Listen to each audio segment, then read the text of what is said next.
আমরা পৌঁছে গেলাম ডাঙ্গিরহাট ঈদ মেলায়। আমরা গাড়িতে উঠলাম, একটা ছোট্ট যাত্রা, কিন্তু অনুভূতিটা অনেক বড়। ধীরে ধীরে রওনা হলাম মেলার পথে। রাস্তার দুপাশে মানুষের ভিড়, সবাই যেন আনন্দে রঙিন, চারপাশে শুধু উৎসবের ছোঁয়া। অবশেষে আমরা পৌঁছে গেলাম ডাঙ্গিরহাট ঈদ মেলায়। দূর থেকে দেখা যাচ্ছিল রঙিন আলো। মেলায় ঢুকতেই মনে হলো এটা যেন এক অন্যরকম জগৎ। ঝলমলে লাইট, রঙিন স্টল, খেলনা আর খাবারের সুবাস। আমরা খাবারের স্টলের দিকে এগিয়ে গেলাম। মিষ্টি, চিপস, নানা নাস্তা দেখে মজা লাগছে।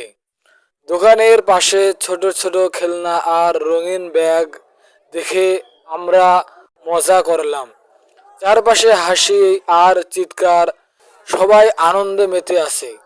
আমরা ছোট্ট পাপড়ি আর মিষ্টি কিনে খেতে বসলাম। হাসি আর গল্পের মধ্য দিয়ে সময় কেটে যাচ্ছে। রাত হয়ে এসেছে, বাতি ঝলমল করছে, মানুষ ধীরে ধীরে চলে যাচ্ছে। আমরা শেষবার মেলায় ঝলক দেখলাম, ছবি তুললাম, তারপর আমরা বাড়ির দিকে রওনা হলাম।